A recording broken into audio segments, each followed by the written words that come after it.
Mimi mpaka sasa hivi najuta. Tena najuta hasa kwa nini niliingia katika grupu hili. Kwa sababu maisha sio rahisi jamani. Na wewe kile alikupigia simu yuko hapa? Hayupo. Alienda? Nimefiwa. Kwa naamini kama ulivyochukua ndio ni kweli au ni tapeli? Ni tapeli. Kwa umeshaamini sio? Ingawa kuna wenzenu wengine hawaamini kama walikuwa wanatapeliwa. Uongo? Mtwala. Ulifikaje hapa? Rafiki yako? Yuko wapi? Na ameondoka. Alikwambia unakuja kufanya nini?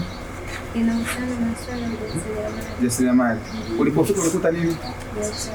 Biashara gani? Mtandao. Hapo mpaka sasa umeshafanya biashara kiasi gani? Sijafanya. Hujafanya. Wazazi wako wanajua kama unafanya biashara mtandao? Hawajui. Aha.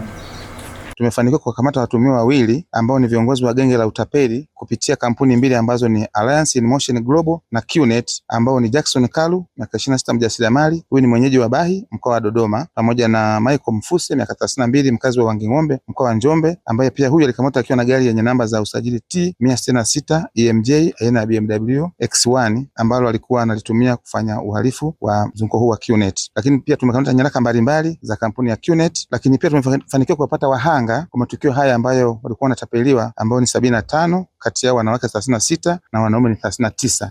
Aidha, viongozi wa mtandao huu wa wahalifu wamekuwa wakiwalaghai wahanga ambao ni vijana wenye umri kati ya miaka 20 hadi 30 kutoka mikoa mbalimbali nchini Tanzania kwa kuwakusanya kwenye nyumba tofauti zilizopo maeneo ya Zizi la Ng'ombe hapa mjini Iringa, Kitwiru na kwa Kilosa, kwa madai kuwa kuna ajira katika kampuni zao ambazo ziko sehemu mbalimbali nchini Tanzania lakini pia nje ya nchi, na kuwataka wafike mkoa wa Iringa ili kuwapa utaratibu wa kuanza kazi au safari za kuelekea nje ya nchi ambako watapata ajira. Vijana hao wanapofika mkoani Iringa hupokelewa na viongozi hawa kisha kuanza kuwafundisha na kuwataka kila mmoja kuleta pesa kuanzia kiwango cha shilingi 600,000 na kuendelea hadi kufikia shilingi milioni 4 kutoka wazazi au walezi wao, huku akidai kuwa fedha hizo ni kwa ajili ya usajili, ada au kiingilio, na kwamba atakileta wafuasi wengine wawili katika hao waliotapeliwa atarejeshewa fedha zake na mtaji wa biashara. Lakini tumefanya mawasiliano na baadhi ya wazazi ambao wamekiri kwamba watoto wao hawa wanasoma, wengine kwenye mafunzo mbalimbali, tofauti na hali ilivyo kwa sasa ambapo watoto wao tumewakuta katika mazingira kama haya. Vijana hawa hulazimika kulala watu zaidi ya 10 katika chumba kimoja wakisubiri kuanza biashara hii haramu, jambo ambalo ni kinyume na sheria za nchi. Wahanga wa mtandao huu wa utapeli waliopatikana katika operesheni hii ni vijana kutoka mikoa mbalimbali ikiwa ni pamoja na Dodoma,